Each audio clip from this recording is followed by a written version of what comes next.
It was a breezy spring afternoon when a woman named Lena stepped out of a cab in front of the glistening Monarch Grand Hotel, a towering masterpiece of glass and gold nestled in the heart of the city's financial district.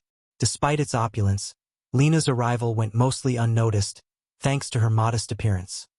She wore a plain blue cardigan, simple jeans, and scuffed flats, with her chestnut hair tied back in a messy ponytail. No designer handbags, no flashy jewelry, just a woman with kind eyes and a quiet demeanor. She walked into the marble-floored lobby, her footsteps muffled by the thick Persian rugs beneath her feet. Chandeliers dripped crystals from the high ceilings, and a classical quartet played softly in the corner near the cocktail lounge, where wealthy guests sipped champagne. Lena approached the front desk, where two sharply dressed receptionists, one named Clarissa and the other Jordan, immediately glanced at her with barely concealed disdain. Clarissa leaned toward Jordan with a smirk, whispering just loud enough for Lena to hear, "Lost? Maybe? Or applying for housekeeping?" Jordan chuckled in return. Undeterred, Lena smiled politely and said, "Hello? I'd like to book a room for the weekend, please." Her voice was warm but firm, and she looked the receptionist square in the eye. Clarissa raised an eyebrow. "Do you have a reservation?" she asked, her tone laced with skepticism. Lena shook her head gently. "No, but I was hoping to book one now. I believe you have suites available." Clarissa clicked her long manicured nails against the keyboard without actually checking. "I'm sorry, ma'am," she said flatly. "We're completely booked for the weekend." Lena blinked. "Are you sure? I checked your website an hour ago, and it showed availability." Jordan stepped in, his smirk deepening. "Sometimes we overbook online to appear competitive. Happens all the time," he lied. Lena's smile faded a little. "I'd still like to see if there's a suite available. Could you please check?" Clarissa sighed, finally typing something into the system. Her eyes widened for a split second when the availability showed up, but she quickly masked it. "Oh no, those suites are reserved for VIP guests only. I'm afraid you won't qualify." Lena looked around at the grand setting, the bellhops scurrying with gold-trimmed luggage carts, the scent of jasmine and old money lingering in the air, and nodded slowly. "I see," she said, but she didn't leave. Instead, she walked over to a plush velvet bench nearby and sat down calmly, pulling out her phone. Jordan nudged Clarissa. "Maybe we should tell security before she tries something weird." Clarissa rolled her eyes. "Let her sit. She'll get bored and leave." But Lena wasn't going anywhere. She was sending a message, tapping calmly with both thumbs, her expression unreadable. None of the staff knew her face, and that was exactly how her husband preferred it. He always said she was his secret treasure, the part of his life not touched by flashing cameras or fake smiles. She loved that about him, and he loved how real she stayed. But this hotel, the Monarch Grand, was their latest acquisition, the crown jewel of their real estate empire. She had helped design the suite layouts, hand-picked the linens, and even tasted the chocolates placed on the pillows. She knew this hotel like the back of her hand. And now, sitting unnoticed by the staff, she was witnessing its rot. Every word, every sneer, every assumption made about her was like a crack in the flawless facade. She crossed one leg over the other, not in distress, but with patience. She wanted to see how far they would go. Would anyone come over and ask if she needed help? Would anyone recognize the owner's wife, the woman who had chosen the scent diffusers and reviewed the uniform styles? No, because in their eyes, she didn't belong. She wasn't dressed right. She wasn't glowing with status. And in a place where image was everything, that was all that mattered. Lena sighed, her eyes drifting to the enormous portrait of her husband in the hallway near the executive lounge. His arms crossed, wearing a navy suit, a vision of power. Funny how no one noticed the resemblance. She put her phone back in her purse and waited. This wasn't just about her anymore. It was about what the hotel had become when no one was watching. The longer Lena sat in the velvet-cushioned bench, the colder the reception area seemed to become, not in temperature, but in tone, as if the very air had absorbed the dismissiveness of the staff.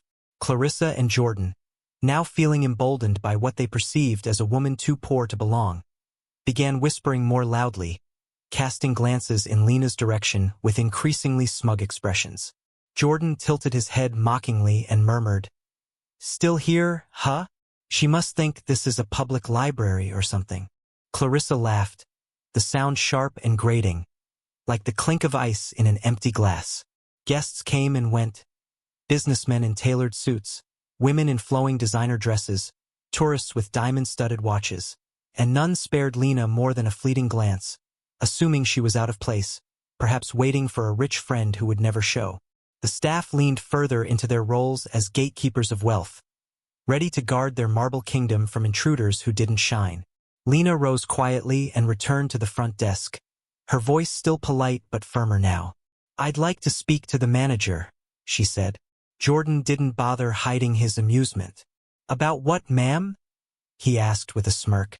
"About your hotel service," Lena replied, meeting his eyes steadily. Clarissa leaned over and said in a syrupy tone, "Our manager is extremely busy, especially on weekends. We don't typically schedule appointments for service concerns from non-guests." Lena's brow furrowed slightly. "I think he'll want to hear this," she insisted. Jordan rolled his eyes. "Security's going to want to hear this too if you keep pushing," he muttered. Lena took a deep breath and stood her ground, but Clarissa beat her to the next move, lifting the phone to her ear and calling over the radio. "Hi, could we get someone from security to the front lobby? We have a woman here refusing to leave." Lena didn't flinch, but her heart did ache. Not for herself, but for the brokenness of a system where perception overpowered truth so easily. Within minutes, a broad-shouldered man in a black blazer with a security badge approached, his demeanor already tense. "Is there a problem here?"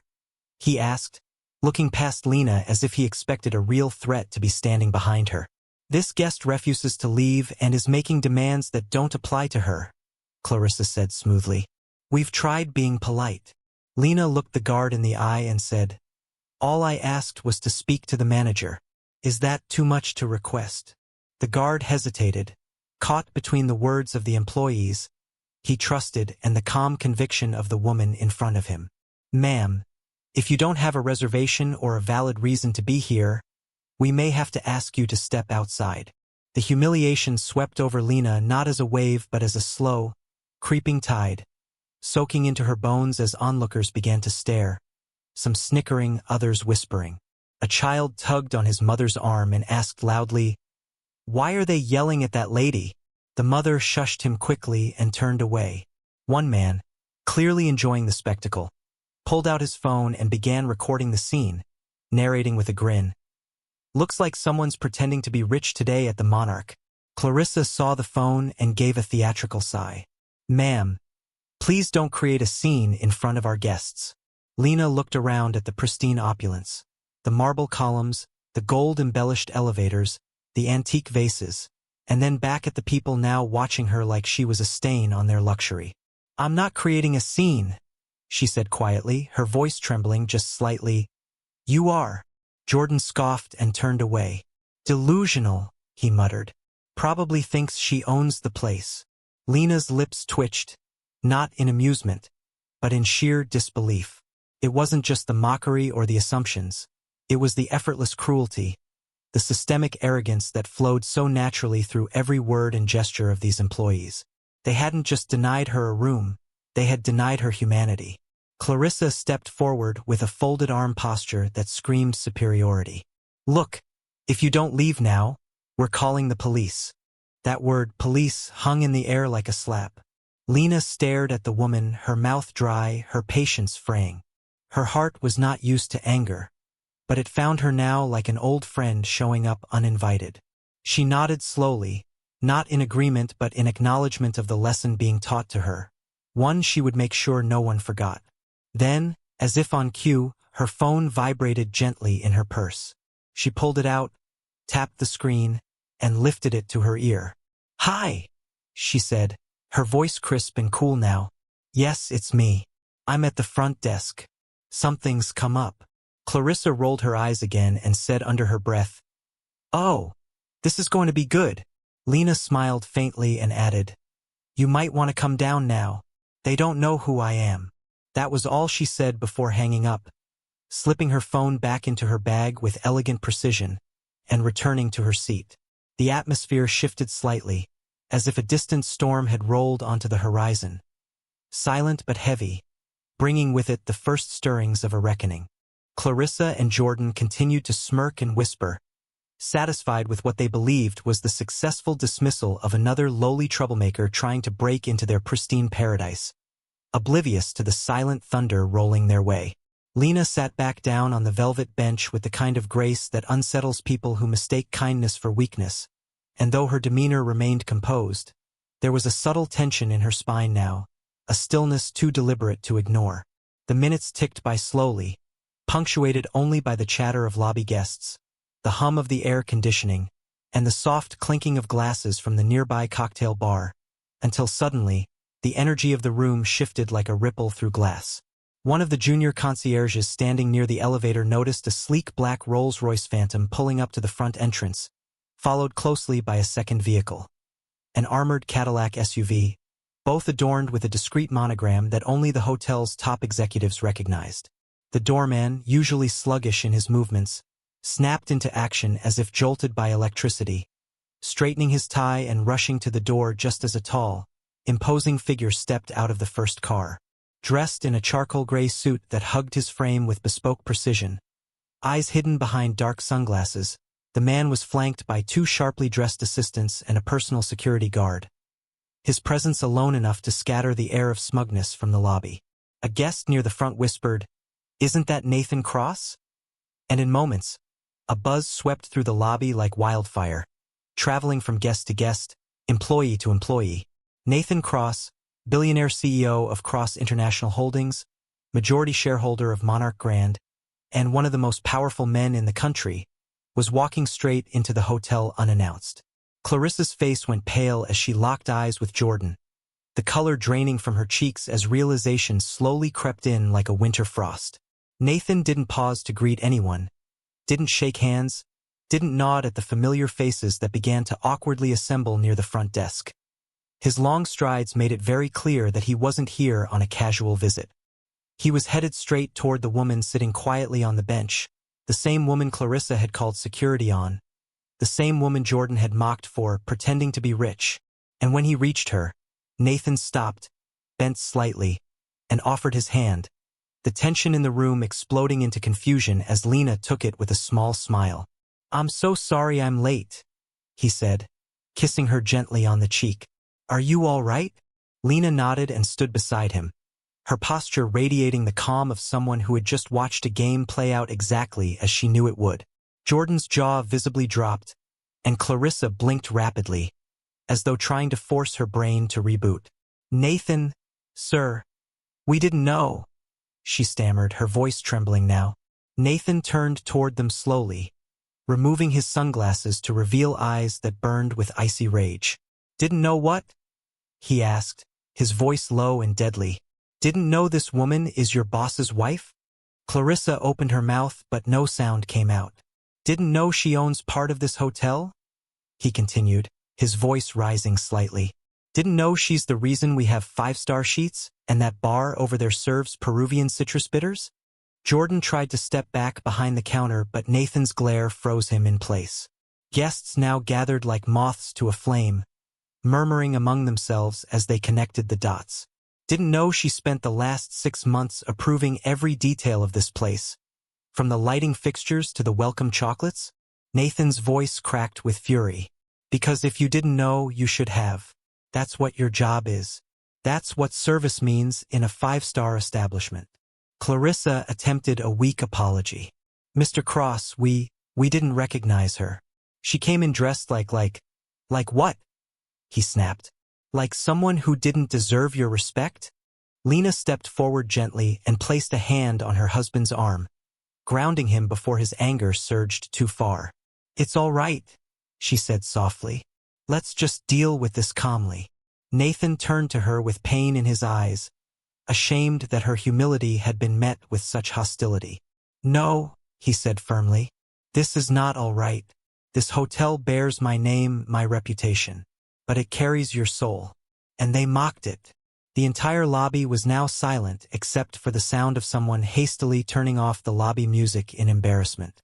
Nathan faced the staff again and said coldly, "You humiliated my wife. You judged her by her shoes, her sweater, her silence. And for that, you will be held accountable." Clarissa swallowed hard, blinking back tears, while Jordan stared at the floor like a child about to be grounded. "Get me the general manager," Nathan barked to a passing bellhop. "Right now." The bellhop bolted toward the executive wing without question. Lena stood quietly beside him, not smiling, not gloating, just watching as the mask peeled away from the very place she once took pride in. Nathan looked at her again and said in a voice that cracked with something more personal than fury, "I should have warned them not to mistake your kindness for invisibility." Lena gave his hand a squeeze, and together, they stood beneath the glittering chandelier that had once seemed so proud, but now seemed to tremble beneath the weight of shame. The arrival of the general manager, a tall man in his 50s named Charles Whitmore, added yet another layer of tension to the already charged atmosphere, his footsteps echoing like gavel strikes on marble as he emerged from the executive wing in a crisp navy suit and an expression balanced precariously between confusion and dread. Charles had been in the industry long enough to recognize when disaster loomed, and the sight of Nathan Cross standing in the center of the lobby with Lena at his side was all the confirmation he needed that something had gone terribly wrong. "Mr. Cross, Mrs. Cross," he greeted, forcing a smile that immediately cracked under Nathan's piercing glare. "Is everything all right?" Nathan took a step forward, his voice calm but laced with fury. "Does it look like everything's all right, Charles?" Charles glanced nervously at Clarissa and Jordan, whose faces now resembled pale porcelain masks, their prior arrogance reduced to trembles and silent regrets. "We didn't realize Mrs. Cross was," Charles began, but Nathan cut him off. "No one realized anything because your staff judged her the moment she walked in. No name tag could have helped. No ID card would have saved her from their condescension. The only thing that mattered to them was that she didn't look the part." Charles swallowed hard, nodding slowly, but Nathan wasn't done. "You see, Lena didn't come here to test anyone. She came here to experience the place we built, the place she helped design from the ground up. And what she found was rot under the polish, judgment, arrogance, cruelty." Clarissa took a trembling step forward, her eyes wide with unshed tears. "Mr. Cross, I am so sorry. I didn't mean—" "You meant everything you said," Lena interjected gently, her tone not angry, just clear. "And I heard every word." Jordan opened his mouth to speak, but nothing came out, just a breathy, broken syllable that didn't survive the weight of his guilt. "You embarrassed her," Nathan continued, now addressing the entire lobby, including the curious guests who had been watching from behind pillars and indoor palms. "You called security on her. You laughed at her. You lied about availability. You told her she wasn't VIP enough for this hotel." Charles stepped closer, wringing his hands. "I take full responsibility, sir. I'll speak with them privately and—" "No," Nathan said, slicing through the air with a single word. "You'll speak to them now, in front of everyone, because the shame they gave her was public, and the accountability will be just as loud." A hush fell over the lobby as Nathan turned to Clarissa and Jordan. "You're both terminated, effective immediately," he said without ceremony. "Security will escort you out after you turn in your name tags and access cards." Jordan's knees buckled slightly, but he managed to stay upright, while Clarissa simply covered her mouth and sobbed quietly, mascara running down her cheeks. "This is a place that claims to stand for excellence." Nathan addressed the staff and guests alike. "But excellence means more than marble floors and imported wines. It means dignity. It means treating people like people, not price tags." Charles nodded solemnly, stepping aside as a hotel supervisor approached Clarissa and Jordan to begin the formal dismissal process. Lena stood beside Nathan, watching everything unfold, her expression not vindictive, but solemn, as if she were mourning something precious that had been tarnished. "I don't want fear to run this hotel," she said softly, but her voice carried in the stunned silence. "But I do want respect. For everyone. From everyone." Nathan turned to Charles.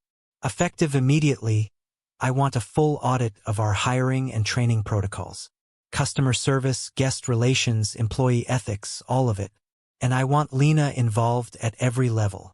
Charles nodded again, wiping a bead of sweat from his brow. Of course, Mrs. Cross. Absolutely. Lena tilted her head slightly. And I'd like to meet with all department heads tomorrow morning. Not to lecture, but to share what hospitality really looks like. Nathan placed a hand on her shoulder, pride softening his features for a moment. You've always known how to lead quietly. Now it's time to lead out loud. A few guests clapped timidly, and then more joined in until the lobby echoed with a cautious, genuine applause. Not just for Nathan's authority, but for Lena's grace under pressure. It wasn't a performance. It was a reminder, one they all needed. Clarissa and Jordan were quietly led away, their departure marked not by shouting or spectacle, but by the echo of shoes on tile and the heavy silence of consequences. Charles took a deep breath and turned to his remaining staff. Let this be the last time something like this happens in our hotel, he said gravely. Lena turned and looked up at the portrait of Nathan once more, realizing that soon it wouldn't just be his face representing the Monarch Grand. It would be hers too, and every quiet guest who ever walked through the door without diamonds or a spotlight. She reached for Nathan's hand again, and as their fingers interlaced, the foundation of the hotel finally felt steady. Not because of its architecture, but because of the integrity being restored, one reckoning at a time. As the crowd slowly dispersed, whispers still clinging to the edges of the marble columns like lingering smoke, Lena and Nathan made their way toward the private elevator that led to the executive suites, their joined hands speaking louder than any final word of reprimand. The staff who remained stood in hushed clusters, exchanging glances heavy with uncertainty, freshly aware that what had unfolded before them was not just a disciplinary event. It was a transformation that would alter the heartbeat of the Monarch Grand. Upstairs, Nathan's executive assistant had already convened a meeting with the hotel's leadership team, hurriedly gathering the department heads into the glossy conference room overlooking the city skyline, each one nervously adjusting their ties or smoothing their skirts, bracing for what felt like the storm after the lightning strike. When Lena entered the room with Nathan, there was a visible shift in posture. Men and women who had once viewed her as a background figure now saw her in full definition, no longer hidden behind title or quiet elegance, but standing front and center as a force capable of both disruption and compassion. Nathan didn't take a seat at the head of the table as usual. Instead, he gestured for Lena to lead the conversation, and then stepped aside, choosing a place beside the floor-to-ceiling window as a silent show of support. Lena took a deep breath and looked around the table, her eyes landing on each person with careful intention. Today, you all witnessed what happens when service becomes performance rather than principle, she began, her voice steady and low but impossible to ignore. We've spent millions creating a brand that promises sophistication, comfort, and excellence. But those words mean nothing if the people who walk through our doors aren't treated with basic human decency. A few of the department heads nodded solemnly, while others glanced downward, unable to meet her gaze. This isn't about punishing individuals anymore, Lena continued. It's about identifying the culture that allowed this to happen and committing ourselves to never letting it happen again. She turned to Natalie, the head of human resources, a woman with a clipboard clenched tightly in her lap. We need to reevaluate our onboarding training, our empathy training, our accountability systems, everything. And I want it done within the month. Natalie gave a silent nod, scribbling furiously. Lena then addressed Michael, the director of guest relations. From now on, no guest interaction should ever begin with assumptions. Not based on appearance, not based on speech, not based on attire. Our staff needs to be reminded that hospitality is not about hierarchy. It's about humanity. Michael looked chastened but receptive, already pulling up notes on his tablet. And this isn't just internal, Lena added. We will be transparent about what happened today. A statement will go out to our regular guests and loyalty members. Something honest, something vulnerable, something that admits where we failed and outlines how we will do better. A murmur of surprise moved through the room, but Lena held up her hand. If we are going to rebuild trust, It starts with telling the truth, even when it's uncomfortable. Nathan, still by the window, smiled faintly as he watched the woman he adored take command of a room built to overlook her. There will also be a new initiative, Lena continued. We'll be launching a program called Welcome First, designed to train staff on inclusive hospitality. It will feature real scenarios, real biases, real tests, and no one, from bellhop to board member, will be exempt. A quiet breath passed through the room, the weight of her words settling like a new foundation. But I don't want fear to fuel this change, she said. I want it to come from care. Care for each other. Care for our guests. Care for the reputation we wear every time we put on these name tags. Her eyes landed again on each department head, softer now, but no less commanding. Today was hard. It was ugly. It was humiliating. But it was necessary. Because now, there is no excuse not to grow. Silence fell across the room again, but it wasn't the silence of shame. It was the kind that comes before a breakthrough. When the old skin begins to shed and something better prepares to emerge.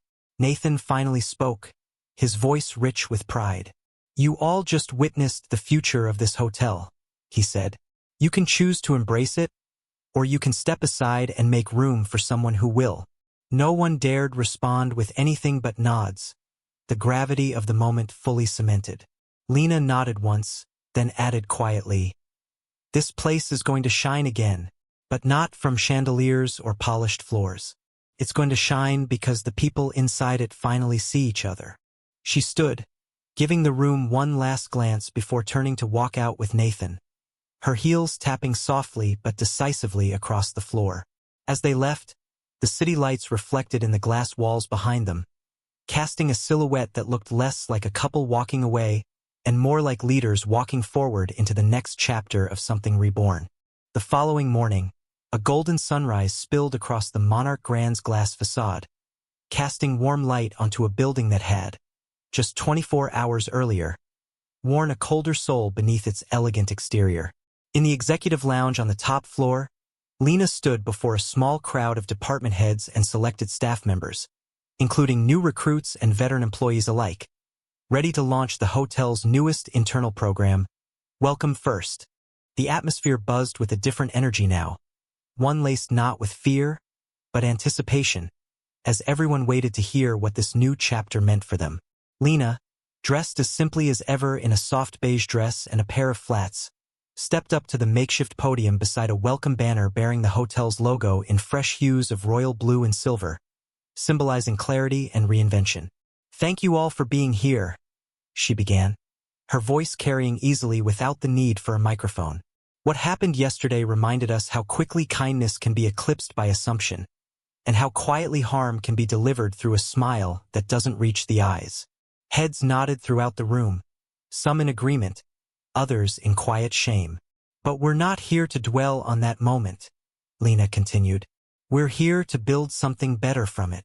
Behind her, the assistant manager clicked through a presentation showing a timeline of the initiative, training modules, guest empathy exercises, mentorship programs, and a new peer recognition system designed to reward authentic acts of hospitality, not just sales numbers or luxury upgrades. Every staff member, regardless of position, will take part, she explained. We'll focus on human cues, not just appearances, but tone, posture, even silence. We'll learn how to listen with more than our ears, how to see beyond our expectations, how to make this place safe, not just impressive. There were murmurs of appreciation now, real engagement flickering in the room as employees saw their roles not just as jobs, but as participants in a culture shift.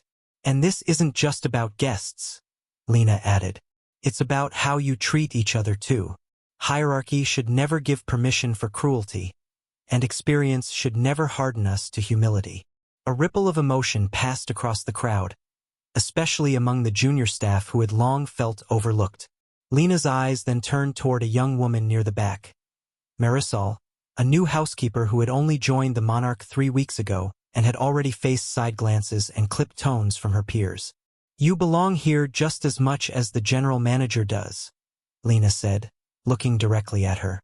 And that's how it should always feel. Marisol's eyes welled with tears, and she nodded, visibly moved.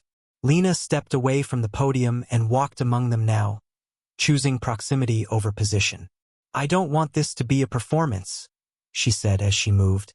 "I want it to be a practice, something lived every day, something we hold each other accountable for, kindly but consistently."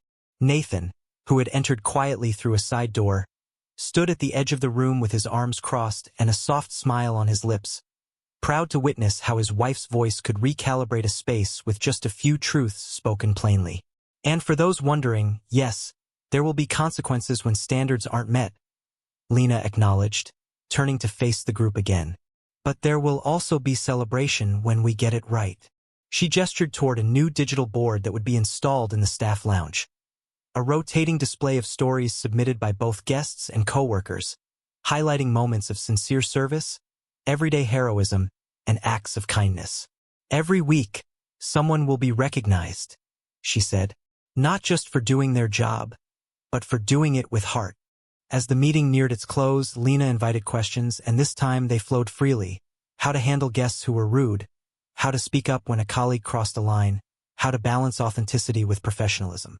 Lena answered each with care, drawing from her own experience not just as an executive's wife, but as someone who had once worked in small-town bakeries, cleaned motel rooms during college summers, and learned through hardship that true grace begins where ego ends. By the time the group dispersed, the Monarch Grand no longer felt like a tower of polished stone and glass. It felt like something beating again, alive with renewed purpose. As the elevator doors closed behind Lena and Nathan, she let out a quiet sigh of both relief and determination. "That's one step," she said. "A good one," Nathan replied. "But not the last," Lena murmured, watching the lobby floors pass as the elevator descended. "Now it's time to show that kindness isn't a reaction. It's a foundation." Nathan leaned over and kissed her temple, holding her hand as the doors opened once again to a hotel transformed not by scandal, but by the decision to rise above it with intention, courage, and a love for people that would no longer be hidden behind marble and chandeliers.